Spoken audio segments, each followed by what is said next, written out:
Olá, meus amigos, sejam todos bem-vindos. Boa noite, professor Maurício, cadeira de operações unitárias. Bom, a propósito, pessoal, eu criei um link para essa aula, e, inclusive, quem tiver aí interesse, me coloca aqui no chat o site não, desculpa, o seu e-mail, o e-mail da Ubra. Coloque aqui que depois eu vou colocar na agenda, e daí eu mando a agenda Google para vocês. Daí vocês sempre, 15 minutos antes de começar a aula, vocês recebem um aviso pelo Google, e daí facilita o acesso, ok? Bom, deixa eu mostrar aqui. Então, a nossa disciplina, essa disciplina, então, é operações unitárias, tá? Eu vou dar a visão do aluno aqui, né? Então, o que o aluno enxerga? Ele vai enxergar, né? Aqui tem os cursos que ele está fazendo, então aqui operações unitárias. Dentro do curso Operações Unitárias tem uma série de informações, mas aonde que vai estar o conteúdo da aula? Sempre na trilha de aprendizagem. Então, tu vai entrar na trilha, tá? A trilha, ela vai ter o quê? Ela vai ter capítulo, aula, aula. Então, por exemplo, a aula passada a gente trabalhou o início do capítulo 1. Na aula de hoje a gente finaliza o capítulo 1 e inicia o capítulo 2. Bom, que capítulos são esses? Então, aqui nessa parte, estamos nos módulos aqui, tá, pessoal? Nessa parte, conhecendo sua disciplina, tem o nosso plano de aula, tem o calendário de avaliações, né? Tem o fórum de interação, tem o fórum de dúvidas, né? Tem, ao final do semestre, avalia aqui a sua disciplina. Aqui, acesso à sala de aula virtual, que foi provavelmente onde vocês acessaram.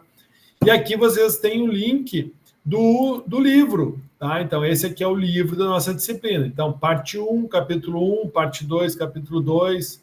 Aqui saiu um pouquinho fora da ordem, mas 1, 2, 3, 4, 5, 6. Então, do capítulo 1, 2 e 3... do primeiro trimestre, 4, 5, 6 é do segundo trimestre, tá? Bom, então aqui é o nosso livro, ok? Bom, o que mais que nós temos aqui? Espera aí. Bom, aqui está o livro. Então, tu pode ir passando por aqui, por exemplo, aqui tu tem acesso à sala de aula virtual, tu pode ir passando por aqui, que está tudo dentro de módulo. Só um minutinho, pessoal.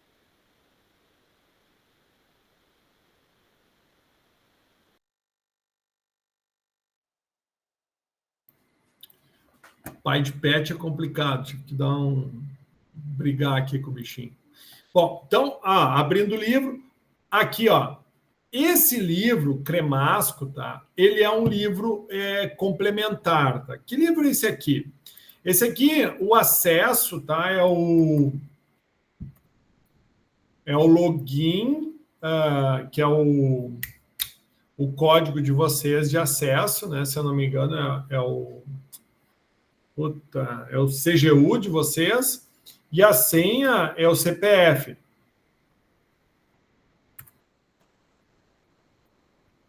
Tá? Eu recebi esse aviso que a gente estava com problemas na biblioteca virtual aqui. Deixa eu ver.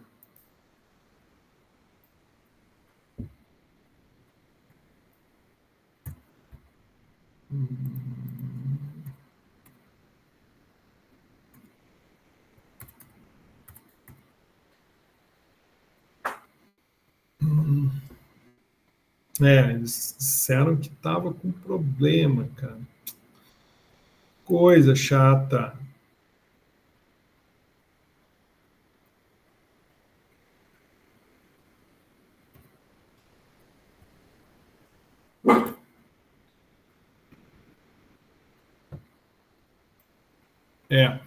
Ele está aqui, recebi um aviso da Ambiental, da professora da Engenharia Ambiental. Aqui, acesso à biblioteca. Bom dia, professor. Verificamos que os alunos estão com problemas para acessar a biblioteca, que agora é via Canva. Sugiro que poderemos algumas atividades, então a gente está com algum probleminha de acesso, tá? Então, em virtude disso, não está dando certo. Mas semana passada deu certo. Era simplesmente o aluno clicava aqui, ó, pum, ele pá, direto entrava dentro do livro, tá? Mas para a semana que vem já está normalizado, ok? Bom, continuando aqui. Então, isso aqui são onde tu tem o acesso à sala, disciplina. Se tiver alguma dúvida, fórum de dúvidas, para se apresentar, é aqui no fórum de apresentação. Aula 1, então, o que nós tivemos aqui na aula 1? Ó, veja, eu estou tendo a mesma visão que vocês têm. Então, a apresentação da aula está aqui, né? O livro da disciplina tem o capítulo 1, que complementa o que foi apresentado aqui, porque a Franciele, ela perguntou, professor, onde é que está a matéria da disciplina? Então, está dentro do livro da disciplina, e a apresentação, ela complementa, né? Ela ajuda a dar uma compreensão maior. Aqui tem material complementar 1, da aula 1, material 2, complementar, tem a realização da atividade, né? Então, como é que funciona para vocês realizarem a atividade? Você vai clicar aqui, ó, e daí eu aumentei o prazo, vocês viram, né? São 3 atividades. Então, postar uma foto de você realizando o exercício no seu caderno, exercitar em Excel os exemplos 6.1, 6.2, 6.3 do Cremaço. Lembrando que esses exercícios, eles estão dentro da apresentação da aula 1, tá? Então, tem lá o enunciado, como que se faz. São exercícios resolvidos. Então, a ideia é que vocês tentem seguir o exemplo e, se não compreender, tirem as dúvidas nas aulas, que a gente vai ter sempre o feedback da aula anterior. Por isso que é importante vocês assistirem, é importante vocês virem a aula, para que vocês possam, então, tirar essas dúvidas. E o que vale ponto, tá? Que vale 0,1 ponto de AP1, é postar o link de um vídeo, no máximo de 1 minuto, você realizando uma operação de peneiração e teria que ser apresentada no início dessa aula, da aula de hoje. Só que o que aconteceu? Ninguém entregou a atividade. Né? Eu conversando agora com a Yasmin disse que entregou. Né? Então, como que tu faz? Tu pode entregar na forma de texto. Lembra, ó, se tu botar um texto, por exemplo, tu pode escrever aqui. Se tiver um link, ó, tu clica aqui, ó, daí tu coloca o título aqui, ó, é vídeo gravado ou resposta ao item 3. Daí tu copia o link aqui e dá um feito. Daí vai ficar no texto. Finalizou, envia a tarefa. Certo? Então, ó, tu consegue postar foto, tu consegue puxar, por exemplo, uma foto aqui, ó, carregar uma imagem, tu consegue botar uma foto. Tu exercite em Excel. Então, o exercitar em Excel, na realidade, é a foto que tu vai fazer, tu fazendo o exercício no Excel, né? E postar o link do vídeo. Daí esse aqui tem que ser aqui, ó, um link externo, né? Daí tu vai puxar esse link de você realizando uma etapa de peneiração, né? Coando um leite, né? Tirando as pedras da areia, né? Peneirando a farinha de trigo. Ou seja, uma operação de peneiração, que nada mais é do que uma operação unitária. Ó, eu saio da visualização, ó, pode ver, ó, tá vendo? Ó, eu, com a visão de professor, eu enxergo aqui, ó, já tem um trabalho que foi enviado, ó, certo? Então, ó, eu consigo ver depois. Aqui, perdão. Opa, aqui, ó. Eu consigo ver daí, ó, quem foi que entregou. Daí tá aqui, ó. Yasmin, né, entregou, ó. Botou aqui o exercício resolvido, a foto realizando. Faltou o vídeo. Não faltou mais. Agora você pode fazer, ó. Ó, vou solicito que me envie o vídeo. Ok. Certo? Eu tenho que postar tudo novamente ou só o vídeo? Não, só o vídeo. Tá. Daí tu pode botar aqui mesmo, ó. Tá vendo? Ó? Quando tu for responder aqui, ó, tu pode botar o link do vídeo aqui. Não abre esse daí pra gente responder do lado. Mas, professor, não abre esse negócio aí do lado. Abre sim. Aqui, ó. Peraí, professor, eu vou mostrar aqui para ela. Isso. É eu não vi isso pra responder pessoal. do lado. Eu vi porque eu recebi uma mensagem do professor, faltou seu exercício. E Sim, eu recebi também, mas aqui, não deu para mim responder do lado. Aí tu abre. Ué. Viu como não tem para responder do lado? Não tem como responder? Não aparece. Não tem como te mostrar só o que aparece. Mas aparece só para te abrir lá, como se tu fosse, tipo, postar de novo o texto, o link ou o vídeo. Tipo, essa conversa que tu tem aí do lado para mim não mostrou. Essa conversa não mostra mesmo, professor. Só mostra ali a tua mensagenzinha como se fosse um chat e não conseguimos te responder a visualizar observações. Acho que eu achei. Ah, tá. Conseguiu? Achei. Achou. Desculpa. Tá, a gente então, tem que ir fuçando. tá, dá para então responder isso? Dá para responder sim. É só ir no canto superior acima ali, embaixo do 0,1 pontos possíveis, que é o que tu pode receber de nota, e vai ter visualizar observações. Daí vocês provavelmente têm que ir em tarefa, né? Vai ali na tarefa, Isso, é outra tarefa. maneira. Vai na tarefa, ó, por exemplo, tem tarefa para o dia 18, ó, tem exercício Excel para o dia 18, tem um relatório virtual 1. Esse aqui desconsidera, porque esse aqui ele entrou automático, esses dois. Ó. Tá, os relatórios virtuais. Esses aqui entraram automático, porque faz parte da disciplina, mas aqui tem as tarefas futuras. Vamos ver aqui, ó. Essa aqui ficou para o dia 18, daí tu entra aqui. Ó, adicionar comentários aqui, isso? Entendeu? Isso, aí mesmo. Vocês estão vendo aí? Veja, a plataforma Canvas permite que o professor vire um aluno, tá vendo? Eu virei um aluno aqui, ó. Estão vendo? Ó, no momento você está conectado com a visualização do aluno. Então, o que vocês... Quem não entregou... Por exemplo, no caso da Yasmin, ela já entregou. Daí, eu acredito que para a Yasmin não aparece essa disponibilidade aqui, né, Yasmin? Mas aparece para ti adicionar comentário. Certo ou errado? Eu acredito que sim. Eu não estou no Note agora com o meu Note aberto, mas acredito que é isso que o senhor falou mesmo. Tá. Mas, caso vocês tenham alguma dificuldade, mandem no fórum de dúvidas da disciplina, porque aqui daí eu vou saber que a dúvida é referente a essa disciplina. Não adianta vocês irem lá, que daí eu vou pegar o exemplo. Ah, tá acesso negado, ó, sair da visualização. Porque, por exemplo, o João fez contato comigo e a Fran fizeram contato comigo pela caixa de entrada, correto, Franciele? Positivo, professor. Eu quero fazer uma ressalva em relação à planilha de Excel.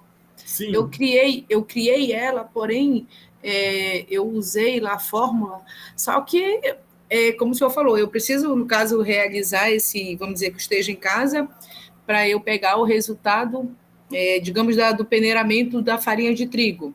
Uhum. Como é que eu vou chegar lá? Para alcançar esse... Não, a foto é tu fazendo valor. O exercício do cremasco, que eu dei como exemplo na aula 1. Tu já assistiu a aula 1? Positivo, já assisti. E tu viu lá que tem um exercício do cremasco que a gente viu? Sim, senhor. Aqui, ó. Deixa eu te mostrar. Remostrar de novo, né? Porque é muito importante essas dúvidas, tá, pessoal? Faz parte, a gente está num momento de adaptação, então, assim, tem coisas que vão ser novas para mim, tem coisas que vão ser novas para vocês, e esse é o momento de a gente tirar as dúvidas. Então, olha aqui, ó. Quer ver, ó? Esse aqui, ó, lá no slide, aqui, ó. Tá vendo, ó? O slide 72, ó, fala, exercício 6.1. Tá vendo aqui, ó? Esse é o exercício. Tá vendo? Ó? Daí tem da letra A até a letra I. E como é que se resolve ele? Tá aqui, ó, solução, no slide 75. Só que aqui está na forma escrita, né? E o que eu fiz para vocês? Eu disponibilizei para vocês uma planilha Excel que vai trazer, né, o exemplo de como se faz o exercício 6.2 e o 6.3, tá? Daí, quais as informações que tu vai botar aqui? Não vai ser do exercício 6.1. Daí tu vai um pouquinho mais para frente aqui, ó, um pouquinho mais para frente, ó, 6.2. Estas informações tu vai colocar lá no Excel, tu entendeu, Fran? Agora sim, positivo. Tu vai pegar daqui, né? Ó, daí tem a resposta. Professor, aquela planilha do Excel se encontra onde? Eu não achei ela. Daí o que eu fiz? Também não, eu fiz uma própria. Quer ver, ó? Segue um pouquinho mais a apresentação. Tá vendo aqui, ó? No slide, ó, tá vendo? 6.2, 6.3. Aham. Aqui, ó, no slide 105, eu digo, ó, acesse o material 2. Lá no material 2, vocês vão ter, ó, que é a planilha, ó, no material 2, tu tem a aplicação do exemplo, 6.2, 6.3. Aí é só aplicar os valores. Exatamente. Tem como eu excluir o que eu te mandei e mandar de novo? Tem como, eu acho que tem, com certeza. Tem. Porque eu queria uma planilha própria minha, eu não fiz nessa daí. Tá vendo, professor? Não, tu faz assim, ó. Professor. Tá vendo como a gente cria coisas mirabolantes, professor, pensando que a gente não... Só por a gente não achar, viu? Porque é tudo muito novo. Claro. Olha aqui, ó. Quer ver, pessoal? Ó, eu tô entrando na disciplina de vocês. Opa, errei. Onde é que está essa planilha? É que nem vocês viram. O material 2, tá aqui, ó. Material 2, ó. Tá. Material 2, exemplo 6. Cremasco. Tá. Eu vou fazer de novo, então, e depois eu coloco lá, daí eu vou excluir isso. o que eu mandei. E se tu tiver alguma dúvida, tá, professor? Não estou conseguindo fazer a postagem. Me manda uma mensagem na sala de dúvidas da disciplina. Tá. Essa sala de dúvidas, ó, a sala de dúvidas é a sala 2, é o fórum, tá? Antes a gente falava sala, né? Agora eles mudaram, é fórum. Mas é tudo a mesma coisa, tá? Obrigada, professor. E daí assim, ó, aqui, aula 1, aula 2, é a mesma dinâmica. Ah, a propósito, e daí também tem o link aqui, ó, da aula gravada, tá? E aqui está o gabarito do material 2, que é a planilha Excel. Então, vocês tentem fazer, não consegui, olha o gabarito, vê como é que é, para vocês entenderem. Porque eu não estou avaliando a entrega da planilha, a resolução correta do exercício, mas eu quero que vocês tentem fazer o exemplo manuscrito, por isso que está lá no material 1, está aqui, ó, a apresentação manuscrita de como que se faz aplicando as formas e na aula 1, e da mesma forma, né, tem o gabarito.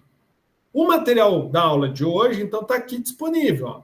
Material, aula 2, apresentação, material 1, que é uma planilhinha Excel, e aqui tem a atividade, o TDE, que está válido até o dia 18, que é incentivá-los a vocês fazer o cálculo de velocidade terminal.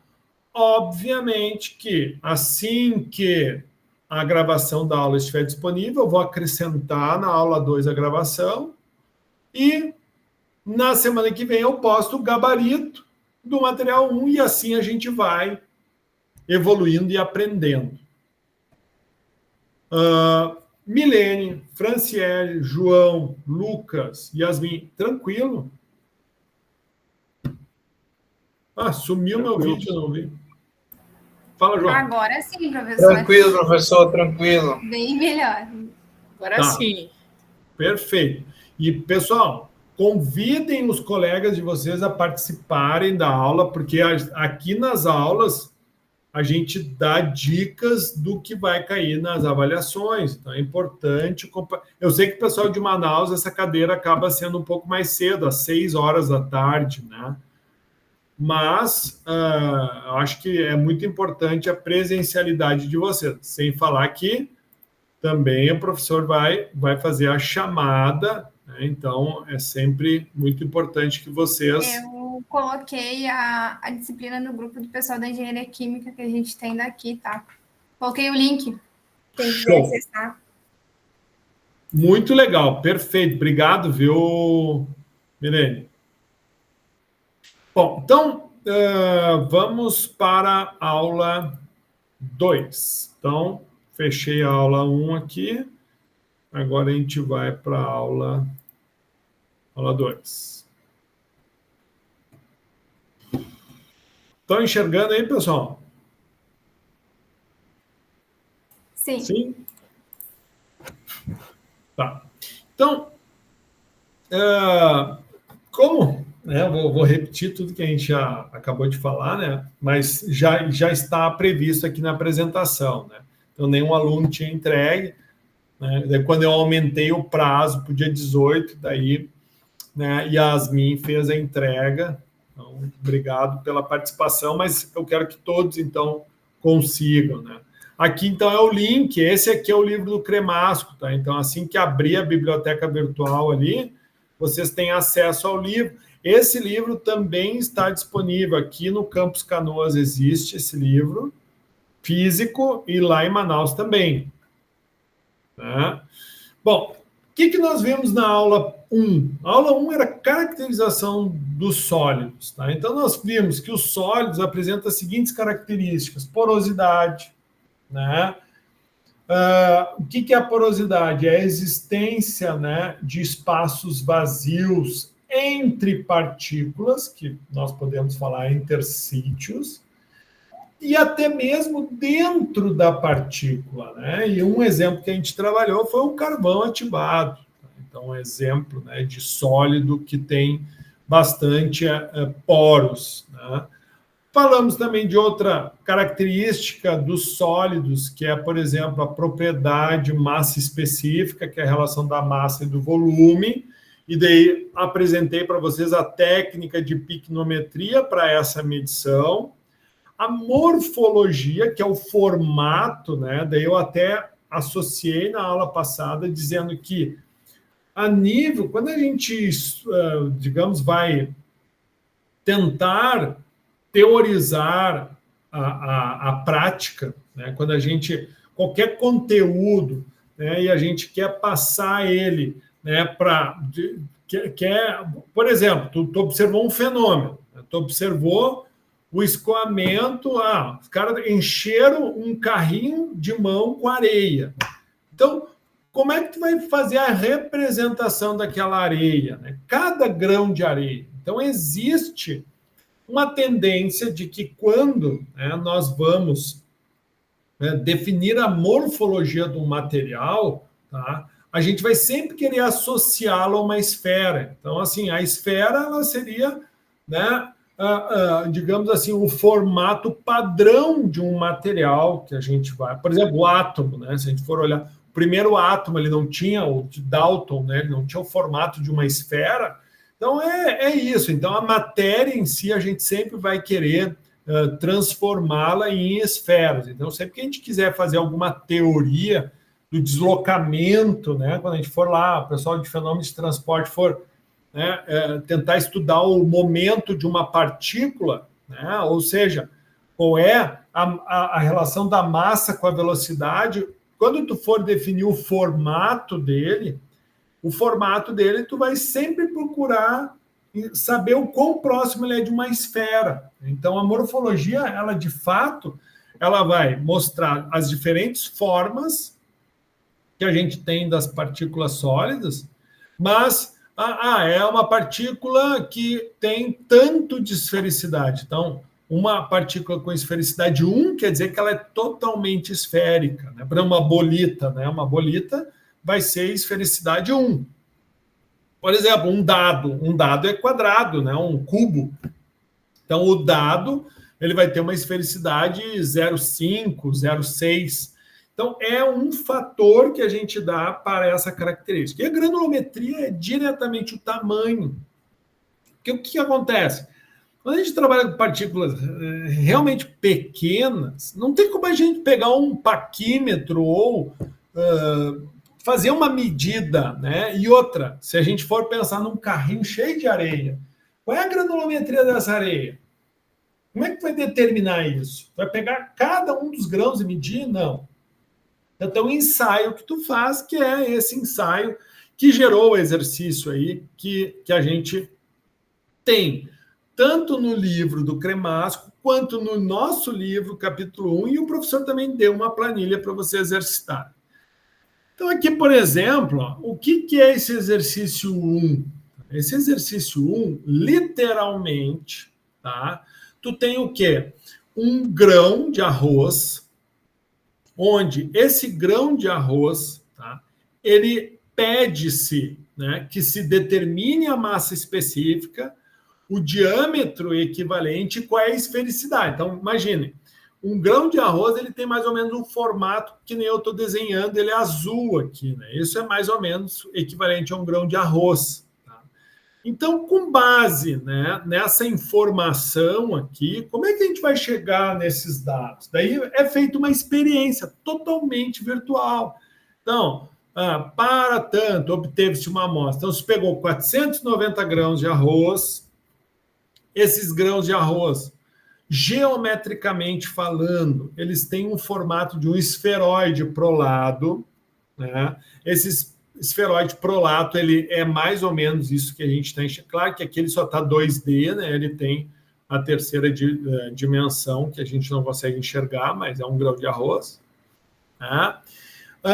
E que a média do raio menor foi de 0,97 milímetros e a média do raio maior de 4,61 milímetros. Ou seja, pegou esse raio e pegou esse raio. No sentido de avaliar a massa da amostra, utilizou-se um cadinho de... Ou seja, veja, pessoal. Então, ele está dizendo, ó, pegou 490 grãos, né, mediu ali uns 10 grãos, onde na média deu aqueles valores de medida. Esse cadinho que ele tinha lá, o que é um cadinho? Um copinho assim, né? Um copinho. Daí esse cadinho aqui, ele colocou, pesava, né? Tarou ele, pesava 30 gramas, adicionou os 490 grãos e daí pesou esse cadinho com os grãos. Então, veja, acusou uma massa de 43,5, mas lembre-se que aqui é a massa dos grãos mais a massa do cadinho. Né? Então, se tu subtrai um do outro, tu tem a massa dos grãos. Com o objetivo de obter a massa específica do arroz, utilizou-se a técnica de pictometria. Como é que funciona a técnica? Tu pega um picnômetro que tem um volume padrão de 50 ml e tu pega uma massa de 22,3 gramas desse arroz. E o que tu vai fazer? Tá? Primeiro, tu vai medir, né? Tu vai encher o picnômetro de água e daí tu vai pesar picnômetro com água. Ele está aqui, ó. Ao enchê-lo com água, verificou-se que o recipiente acusou uma massa de 72,2. No sentido de avaliar o volume da água, porque daí o que aconteceu? Tá cheio. Imagina essa garrafa, tá cheia d'água. Me ajuda aí. Milene, ó, a garrafa está cheia. Se eu abro a garrafa aqui, se eu largo um objeto aqui dentro, o que acontece com o volume da água? Vai subir? Exatamente. E por que ele vai subir proporcionalmente ao volume do que tu colocou ali dentro? Exatamente.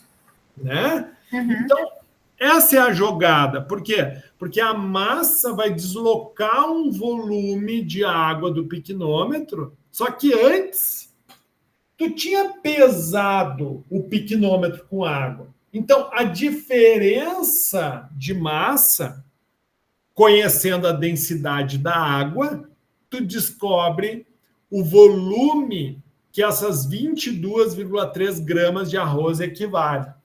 E daí foi o que ele fez aqui, ó. Ele pesa, então, essa amostra e daí viu que o piquinômetro, o arroz mais a água, deu 74,3 gramas. Né?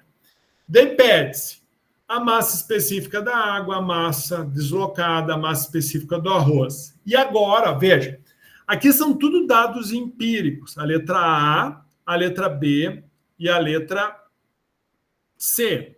Ou seja, o que a gente faz? A gente pega os dados entregues no exemplo, aplica e resolve.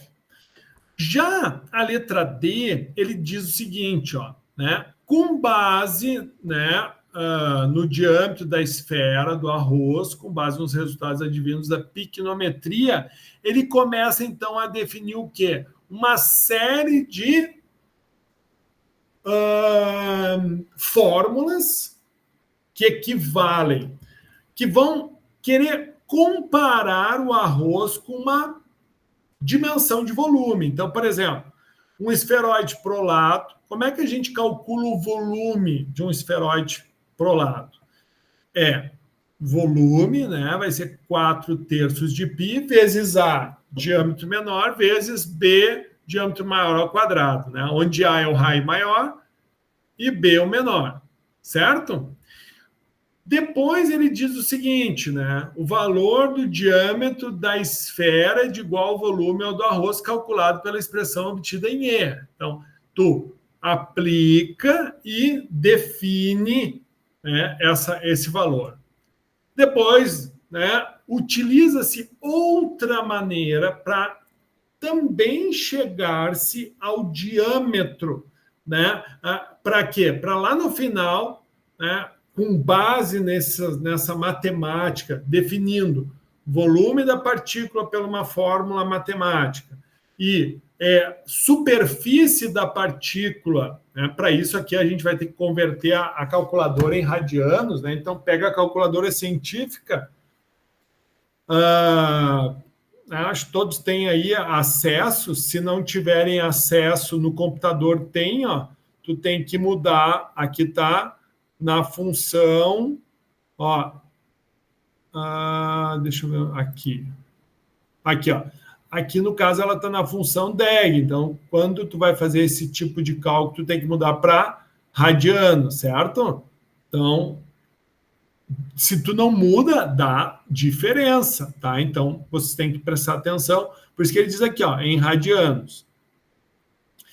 E o valor do diâmetro da esfera e a esfericidade. Então, aqui mostra como é que a gente calculou, então, a massa específica da água. Então, tu pega a massa de água no piquinômetro, divide pelo volume do piquinômetro. Como é que tu pega a massa de água? Tu pega o 72,2 menos 22,3. Daí aqui tem os dados, ó, tá vendo? Ó? Número de grãos, massa do cadinho vazio, massa do cadinho com grão, massa do piquinômetro, massa do piquinômetro com água. E assim tu vai, né? Ó, massa do piquinômetro, água e grão. Volume do piquinômetro. Então, primeiro, 7,2 menos 22, ou seja, vai dar em torno de 50,1. E qual foi o volume do piquinômetro? Daí ele bota os valores. Ó. Quem é o valor de E? O E está aqui, ó, 72,2. Quem é o valor de D? 22,3. Quem é o valor de G? 50. Faz isso, divide, deu o valor. Depois, a massa de água deslocada. Lembra que o cara colocou o arroz, deslocou o volume. Então, como é que tu vai fazer? Tu sabe que a massa do piquinômetro com grão, né, é 74,3.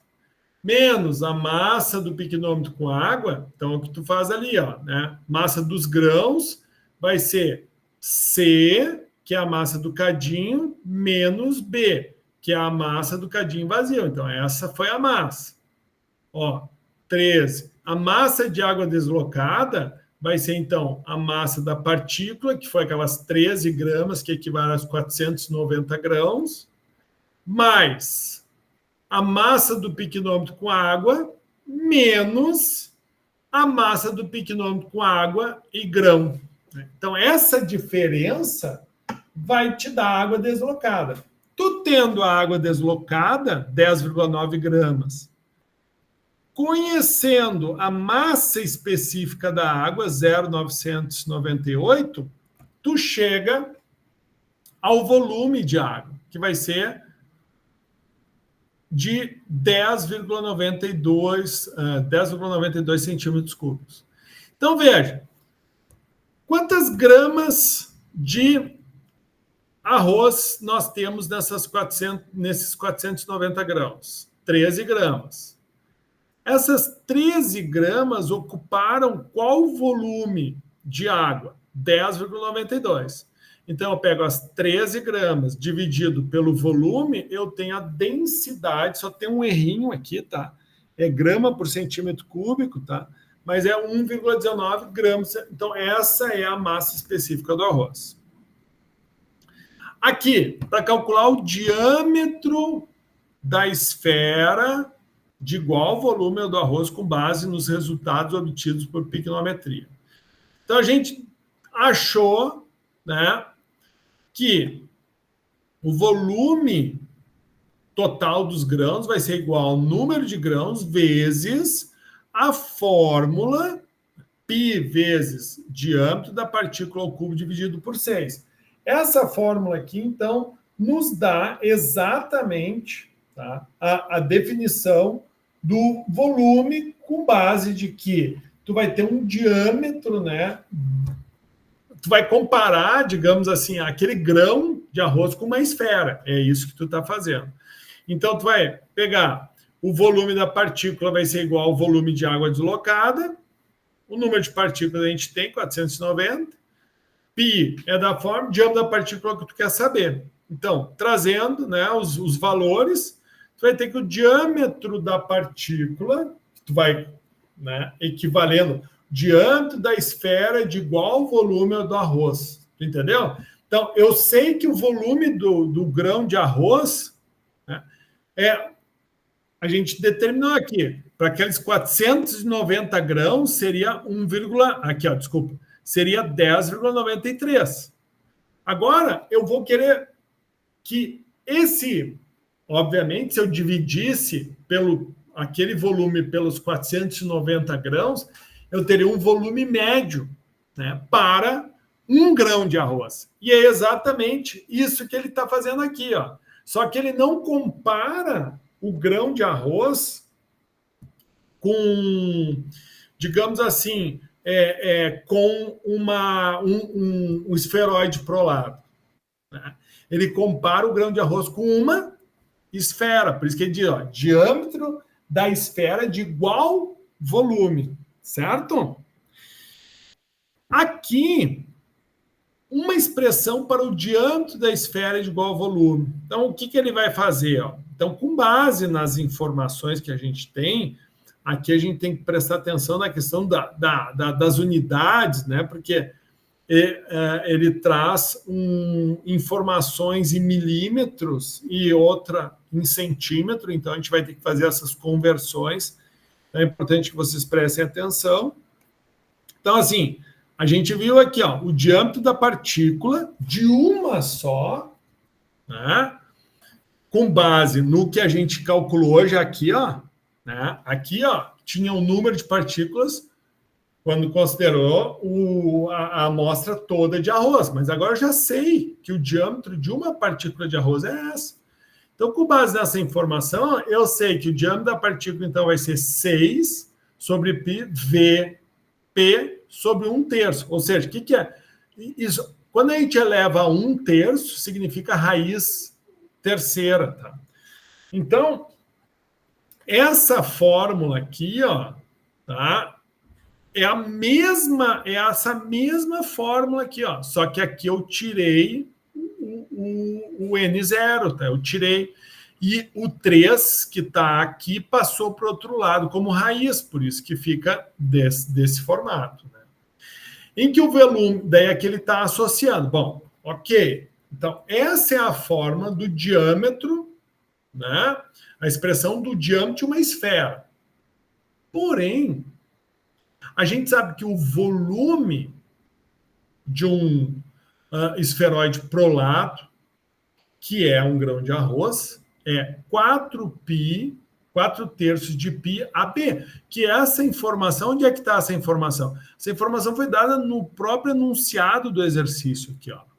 Então ele está dizendo, ele quer que tu utilize, com base na definição, no lugar do volume, então tu aplica a equação matemática que equivale à geometria de um esferoide prolato.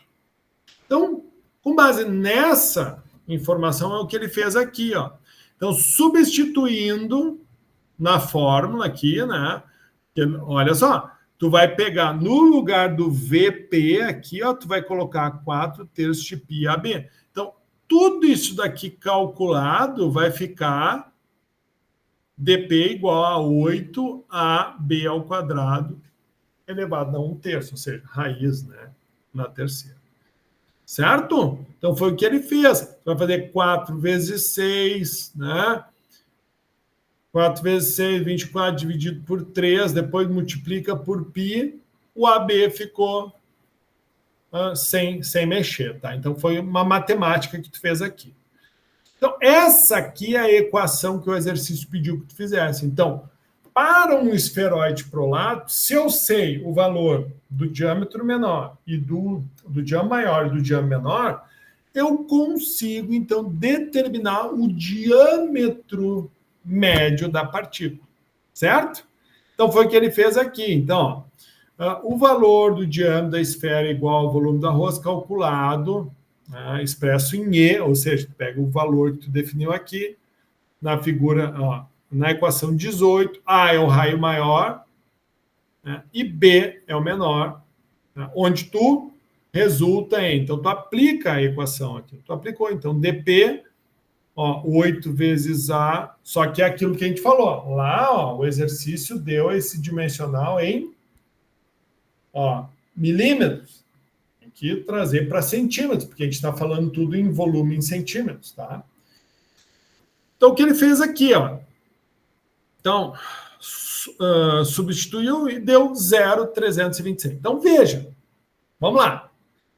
Matematicamente falando, o valor deu 0,326, ok? Ficou claro isso para vocês, pessoal? Matematicamente falando. Sim ou não? Certo. Certo. E agora, usando os dados práticos, qual foi o valor que deu? Ó? Quando eu uso os dados práticos, deu 0,349. Tu entendeu? Se eu usar o piquinômetro, fizer toda a parte prática, né? Daí assim, a Fran vai me dizer assim, professor, mas eu não estou entendendo. Por que tu está falando de prática e tu está falando do exercício? Está tudo muito confuso. Não estou entendendo. Bom, isso que é importante vocês olharem a aula passada. A aula passada, o professor mostrou a técnica de piquinometria. Está aqui, ó. Então, ó, ela envolve, né, o quê? Tu pegar, botar a amostra dentro, né? Ver o volume de água que se desloca. Olha aqui, ó, mostrei a imagem do piquinômetro, né? Mostrei a questão da morfologia, ó, diâmetro maior. Tá vendo? Tudo isso daqui a gente está vendo lá, aplicado, tá? Então, é muito importante que vocês compreendam, deem uma revisada na aula anterior. Por quê? Porque ela vai ajudar vocês, então, a compreender.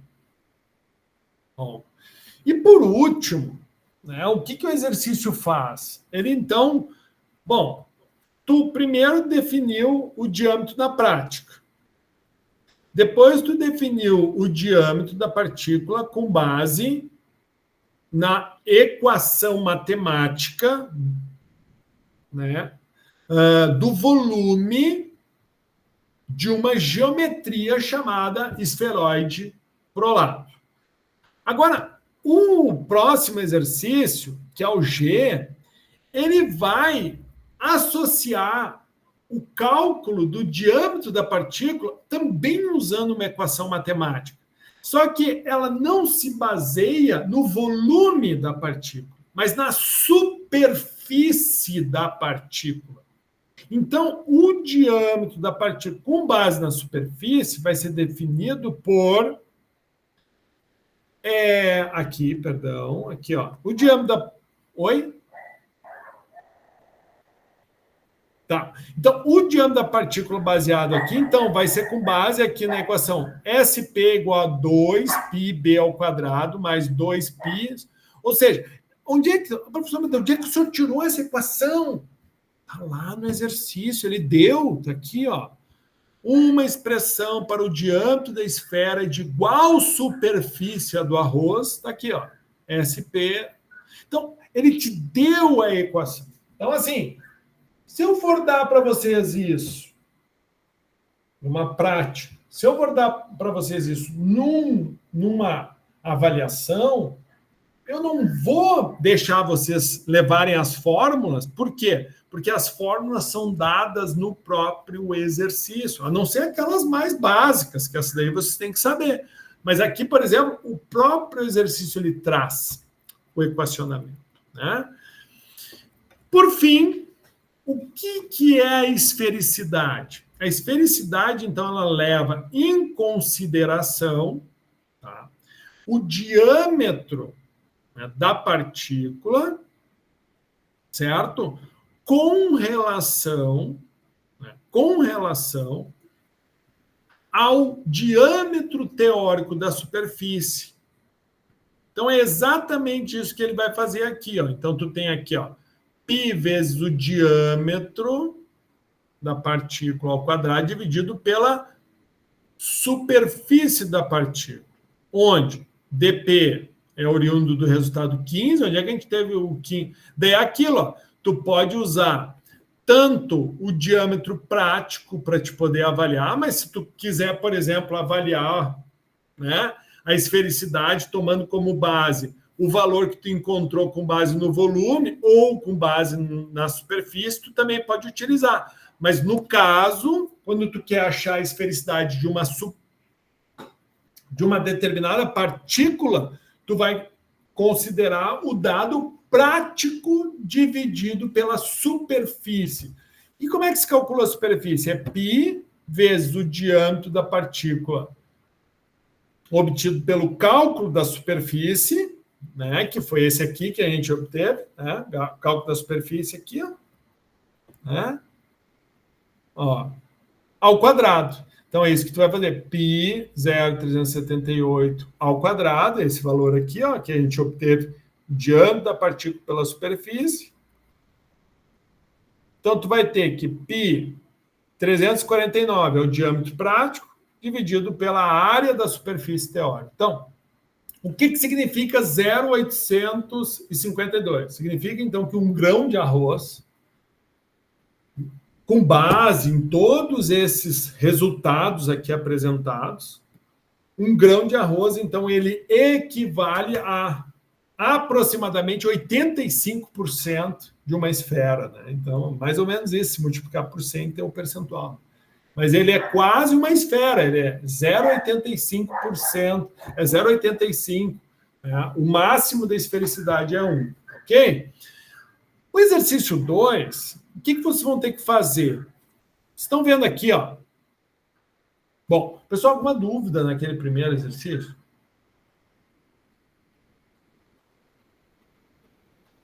Sim, tranquilo. Milene, Franciele, João, Lucas, tranquilo? Tranquilo. Tá. Muito bom. Pode falar. O segundo exercício, ele é feito em duas partes, tá? Mas é a mesma coisa. Só que primeiro, tu vai fazer o quê? Tu vai obter dados que o exercício te deu. Ou seja, tinha uma amostra lá de um catalisador, daí precisava avaliar qual era a granulometria dele. Tá? Então, o que tu fez? Tu empilhou uma peneira mesh 65, uma peneira 80, uma 100, uma 115, uma 150, uma 170. Quanto maior o mesh, menor o tamanho. Pode falar. Tá, peraí. Acho que eu não consegui ouvir direito. Desculpa, professor, o microfone abriu aqui. Ah, tranquilo, João. Não tem problema. Então, nesse caso aqui, o que o exercício nos mostra? Exatamente o que vai ficar retido na peneira. Então, ele está nos dizendo o seguinte, ó. O que significa menos 65 e mais 80? O 65 e 80 refere-se ao tipo de mesh. Então, já volto de novo a dizer. Quanto maior o mesh, menor a abertura. Ou seja, se eu tiver uma grande quantidade de amostra passando num mesh alto, quer dizer que a partícula é bem pequenininha. Se eu tiver uma grande quantidade de partícula, né, ficando no mesh menor, quer dizer que eu tenho partículas muito grandes. Tá? Então, o que significa? Que a abertura, porque tu tem duas peneiras, uma sobre a outra. Então, quer dizer o quê? Que a partícula está aqui em cima. Se a partícula passou por essa primeira peneira, a partícula é menor que essa peneira. Por quê? Porque tem um buraquinho que permitiu que a partícula passasse. Agora, se na peneira de baixo a partícula fica retida, quer dizer que ela é maior do que o buraquinho da segunda peneira. Então, é isso que quer dizer. Ó, né? Então, por exemplo, passou na peneira 65, mas ficou retido na 80. Então, quanto que ficou de material? 0. Certo? 0%. Se eu somar tudo isso daqui, ó, aqui está definido, ó, tá, são valores em percentuais. Tá? Então, se eu somar tudo, tem que dar 100. Então, é isso que vocês vão jogar lá no Excel. É isso que vocês tinham que fazer. Tá? Então, basicamente, ele está dando a distribuição. Ó, entre 80 e 100, ficou retido 1,29. E assim sucessivamente. Então, ó, o que eu expliquei está aqui. Ó, tá vendo as peneiras? Ó? Então, normalmente, tu começa com as peneiras maiores, com um espaçamento maior, e à medida que vai passando, esse espaçamento vai diminuindo, até tu chegar bem lá no fininho. Bom, aqui o exercício, ele já associa o mesh, que é uma definição dada para a peneira, é um tipo de, digamos assim, de unidade dado para peneiras, é mesh, né? Só que o mesh ele tem uma equivalência a um diâmetro médio. Tá? Então, por exemplo, mesh 65 significa diâmetro médio de 212 micrômetros, que é 10 a menos 6 metros. Então, já mesh 400 é quanto? 38 micrômetros, sabe? Bem menor. Então, é isso que está acontecendo. Então, se a gente somar aqui, ó, deu 100. Então, o que é o diâmetro médio, pessoal? Bom, volto de novo a dizer. Aqui, ó, é esse material que ficou retido nessa peneira. Você enxerga o meu mouse aí? Sim ou não? Sim, professor, dá para ver. Então tá. Então vocês estão vendo aqui, ó. Essa amostra que passou nessa peneira de cima, mas ficou retido na peneira de baixo, então ela vai ser menor que a peneira de 5, ou seja, menor que 65, porém ficou retida na de baixo, então vai ser maior que 80, por isso que é menos 65 mais 80, certo? Porém, se ela é menor que 65, mas é maior que 80, eu não tenho o valor exato da partícula. Então, eu vou ter uma média. Se 65 é 212 micrômetros e 80 é 180 micrômetros, eu somo 212 mais 180, dá 392. 392 dividido por 2, eu vou ter, então, um diâmetro médio de 196 milímetros. É isso. Tá? E qual é a diferença do x minúsculo para o x maiúsculo? Né? É a distribuição. Então, aqui, eu comecei com 100% da amostra, e à medida que vai sendo retido, vai retirando o percentual. Certo? Aqui deu uma coincidência, ó, né? Que aqui já está direto em percentual. Só que vai ter exercícios que tu vai ter a massa. Então, tu tem que converter a massa para te achar o percentual. Ó, nem sempre tu parte de 100 gramas de amostra. Tu pode usar 50 gramas de amostra, pode usar 70 gramas de amostra. Então, quanto ficou retido? Dividido pela massa total, vezes 100, te dá o percentual. Né? Então, é isso que ele mostra. Então, aqui, por exemplo, ó, ficou retido porque a partícula é maior que a peneira. Ó, veja, essa bolinha, aqui, ó, essa bolinha, por exemplo, aqui, ó, ela passaria aqui em cima, tá vendo? Ela passa nessa peneira. Passou aqui, porém ficou retida aqui.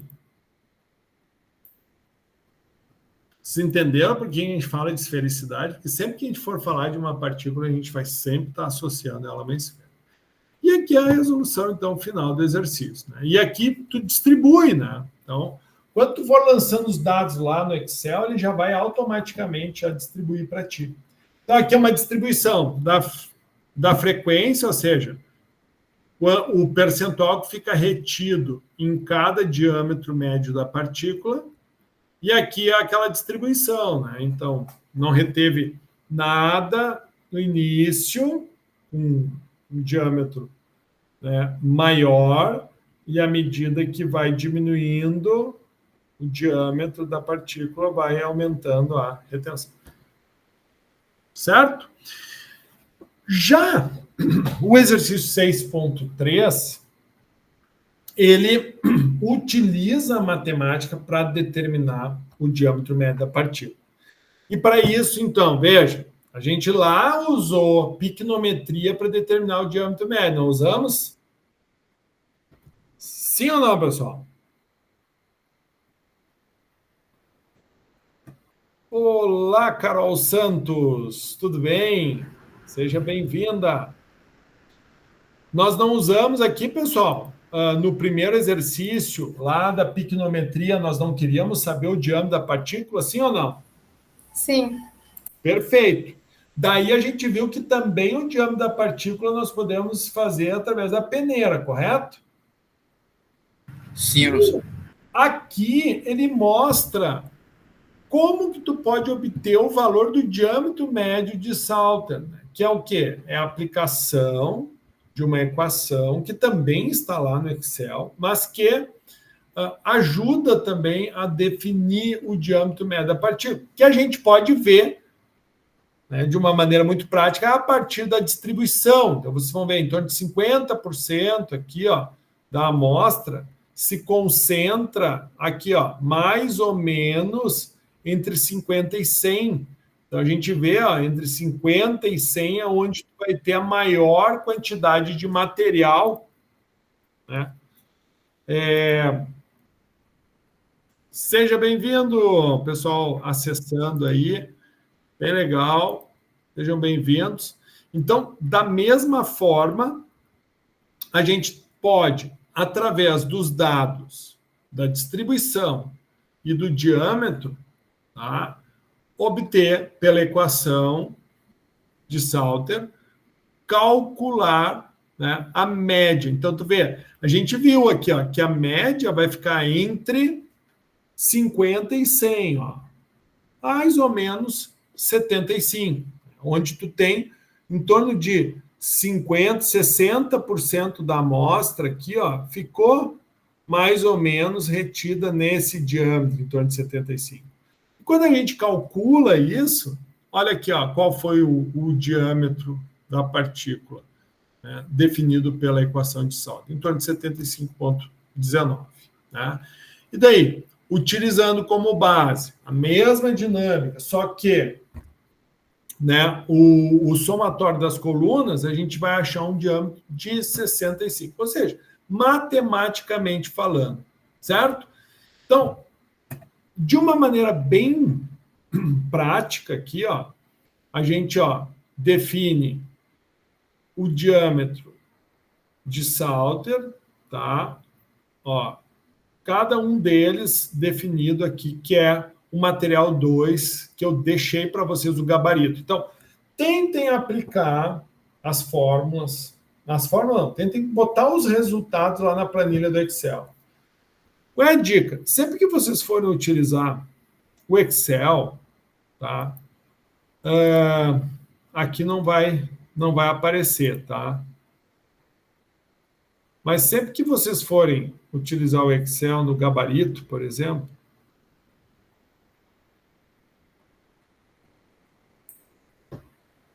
espera aí que eu estou na aula errada aqui.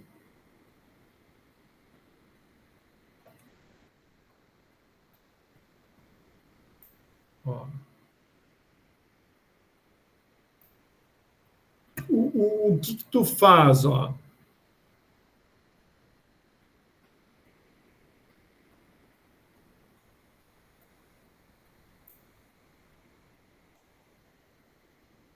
Ó, puta merda aqui, eu não peguei o gabarito, que coisa. Aqui. Tu clica aqui em cima, ó, que ele mostra para ti as fórmulas, só para te entender, se tu ficar em dúvida, ó. Clica aqui, ó, aqui é dado, ó. Aqui é fórmula, aqui é, ó, fórmula. Qual é a fórmula aqui, ó? Aí tu clica aqui, tu vai ver, ó, pega esse valor aqui. Então, são maneiras que existem para te aprender, né, como se as fórmulas, tá? Então, no gabarito, o professor apresenta, se bem que, quando vocês forem preenchendo os dados aqui, é para ele já ir trazendo os valores. Mas, às vezes, quando o cara baixa o arquivo, às vezes dá uma desconfigurada, talvez não puxe as fórmulas. Mas o gabarito está disponível para vocês aí. Amigos, alguma dúvida com relação à aula 1 até o momento? Lembrando que toda aula é gravada, tá? Então, bom, lembrem-se, aumentei o prazo até o dia 18, então espero que vocês façam. Vamos para as produções. Semana que vem eu quero ver vídeos, hein? Bom, então, fechando, né, a questão do primeiro capítulo, o que acontece, né? Tudo que a gente fez na aula passada, a caracterização das partículas, serve por quê? Porque nós precisamos conhecer a característica de cada partícula para a gente descrever como que essas partículas se comportam. Por exemplo, como é que se comporta um caminhão cheio de areia? Quando eu vou descarregar essa areia, né? Como é que eu faço para transportar essa areia de um lugar para o outro? Isso tudo depende de operações unitárias, né? E essas operações serão aquelas, tá, que a gente utiliza, então, para definir quais equipamentos, para transportar areia, o que se utiliza. Né? Dá para transportar areia com ar, por exemplo? Daria para transportar com ar. Mas, para isso, eu preciso conhecer o diâmetro médio de cada grão de areia, né? Então, é isso que a gente vai estudar um pouquinho agora aqui. Tá? Então, assim, as partículas, como elas vão ter diferentes diâmetros, isso, né, vai dar diferentes, né, massa para cada uma delas, diferente área, porque o diâmetro é diferente, né? Se for do mesmo material, a massa específica não muda. Mas as suas características físicas e morfológicas, elas vão ser decisivas para uma etapa de separação. Então, por exemplo, quando tu usa centrifugação, utiliza gravidade ou ciclones, né? Por exemplo, onde é que a gente usa centrifugação, né? Por exemplo, numa estação de tratamento de efluente, tu opta pela centrifugação para separar o lodo da água. A gravidade, por exemplo, tu pode utilizar quando tu trata a água numa ETA, estação de tratamento de água, como é que decanta o lodo, né? Porque tu separa a sujeira da água. Como é que se separa essa sujeira? Pela ação da gravidade. E por que e o que muda, né? Se eu botar uma substância A ou B, o tamanho dessa partícula. Então, ela pode sedimentar mais rápido ou menos rápido. E quando tu tem uma serraria que corta madeira, produz um monte de pó de madeira cortada. Esse pó, então, ele vai para a atmosfera. E o que tu pode utilizar para separar esse pó do ar? Pode usar um ciclone, por exemplo. Então, aqui tem exemplos de aplicação de centrífugas, ciclones, né, peneiras vibratórias, uma série de equipamentos, o decantador. Então, tudo isso se baseia no quê? Tudo isso está baseado em tu definir a esfericidade da partícula, ou seja, qual é que é a sua morfologia. Né? Então, se for esférica, a esfericidade é 1, e se for menos esférica, como a gente viu do arroz, o arroz lá era 0,85, né? Então, definir a sua esfericidade é muito importante, mas a dinâmica dessa partícula, então, vai depender do quê? Das forças que vão estar agindo sobre esse corpo. Né? Então, aqui a gente olha a partícula. Então, o que é a força? É a massa vezes a aceleração, né? O quanto que está variando a sua velocidade, seu movimento. Né? Só que essa partícula ela pode estar atuando, né, com diferentes forças sobre ela. Né? Ela pode, por exemplo, estar suspensa no ar, ela pode estar suspensa em outro fluido, a água ou outros fluidos, um óleo, sei lá. Né? Então, tu vai ter ação de forças de campo, de forças de sustentação, o próprio arraste, né? Dependendo, se essa partícula está indo, né, para cima, então ela vai estar se atritando com o ar, né? E esse atritamento com o ar, né, faz com que atrás dessa partícula tu tenha forças de arraste, forças de empuxo. Né? Bom, então, vamos ter grupos que vão ser definidos como forças de sustentação, né, aqui as definições de força de campo, força de empuxo, né, e de arraste. E essas forças, obviamente, elas vão, né, ser calculadas, porque a gente é engenheiro, então a gente quer, né, utilizar dados, a gente quer transformar esses dados em algoritmos, em equações que nos deem previsibilidade. Então, essa é a base das operações unitárias. Então, assim, tu vai observar uma partícula, um conjunto de partículas vai ter um determinado comportamento. Então, tu vai saber a morfologia, tu vai saber as forças atuando sobre essa partícula e tu vai definir, bom, para esse tipo de escoamento de partículas, vai sempre ocorrer dessa forma, e a resultante vai ser essa. Então, com base, né, em dados empíricos, tu formula isso. Né? Então, o regime de escoamento foi muito estudado e definido por Reynolds. Então, assim, conforme a velocidade, a forma como esse escoamento se dá, nós vamos ter escoamentos, né, a nível de regime de Stokes, regime intermediário, regime newtoniano e turbulento. Obviamente que esse escoamento vai ser sempre governado pelas forças de viscosidade. E Reynolds definiu, né, esses regimes de escoamento, eles vão estar diretamente ligados com o que a gente conhece, né, que são os fluxos laminares e os fluxos turbulentos. Né?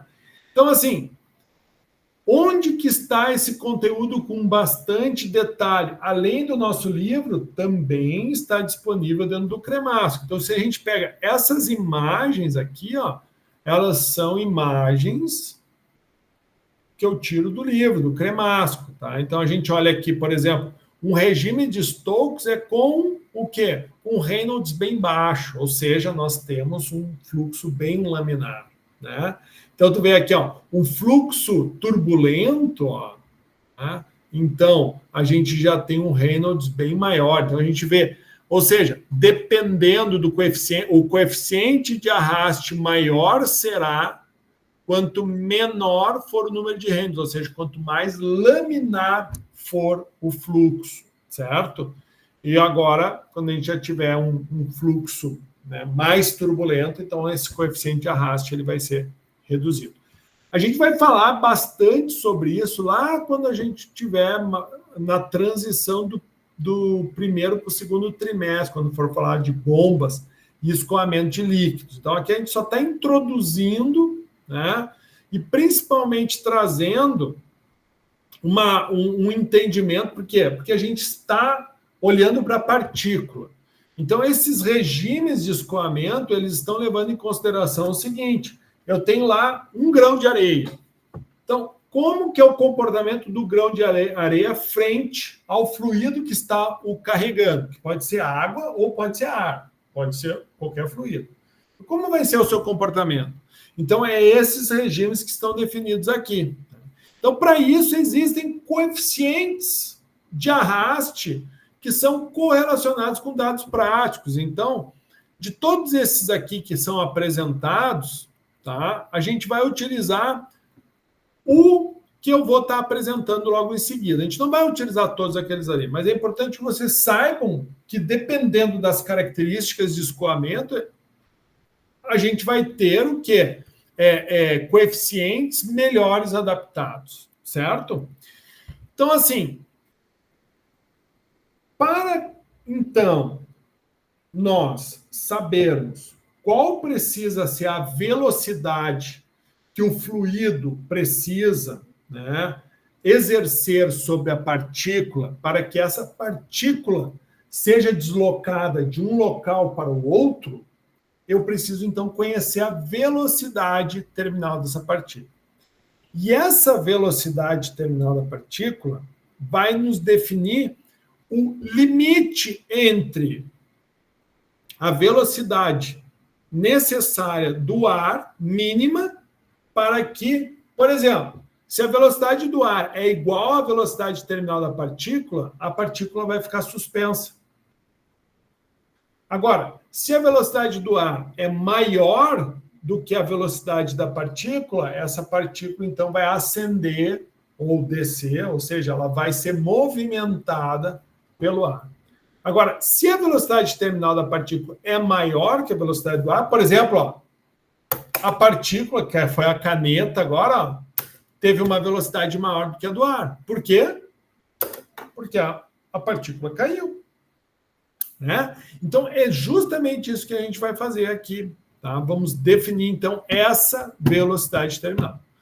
Então, para o cálculo dessa velocidade terminal, a gente vai utilizar, então, os conceitos até então apresentados, aqui os regimes, né, sendo melhor visualizados. Ó. Aqui, Stokes, né, aqui vai um newtoniano, e aqui é um extremamente turbulento, ou seja, diminui consideravelmente a influência da viscosidade sobre a partícula. Então, porque tu tem um Reynolds muito elevado. Tá?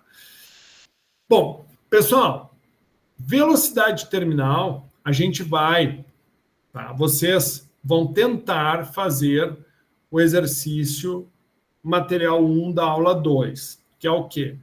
Obtenha a velocidade de uma partícula esférica de água que apresenta massa específica 1 grama por centímetro cúbico e diâmetro igual a 5 milímetros, que cai do céu a 20 graus centígrados, tá? Então, eu tenho aqui a massa específica da água, do ar, desculpa, e aqui eu tenho a viscosidade dinâmica do ar, né? E aqui a partícula vai ser, no caso, uma gota de água no ar, certo? Então, por exemplo, vocês... o que acontece quando tem chuva e vento? O cara está de guarda-chuva. É fácil ficar sequinho de guarda-chuva quando tem vento e está chovendo? Sim ou não? O que acontece? Quase impossível. Quase impossível. O cara fica seco ou fica molhado? Molhado. Por quê? O vento consegue carregar a gota de água? Sim ou não? Sim, professor. Sim. Por quê? Porque a velocidade do ar é maior que a velocidade terminal da gota, da chuva. Certo? Quando está garoando, a velocidade da gota é maior do que quando está chovendo normal ou é menor? Uma garoa bem fininha. Como é que é a velocidade da queda da gota? Fala, João. É mais lenta, eu acho. Exatamente. Por quê? Porque a velocidade terminal da partícula, que é a gota de água, como a gota ela é menor, a velocidade terminal é menor, ou seja, ela cai de uma maneira mais lenta. Agora, quando a gota é maior, ela... E granizo. Granizo cai mais rápido do que a gota d'água, do que a chuva normal, sim ou não? E dá para a gente prevenir um telhado de granizo? O que eu poderia fazer para impedir que o granizo caísse sobre o meu telhado?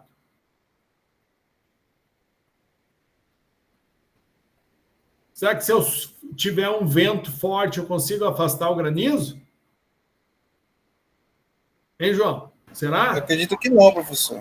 Pois é, eu posso ter vários ventiladores bem fortes no telhado, mas...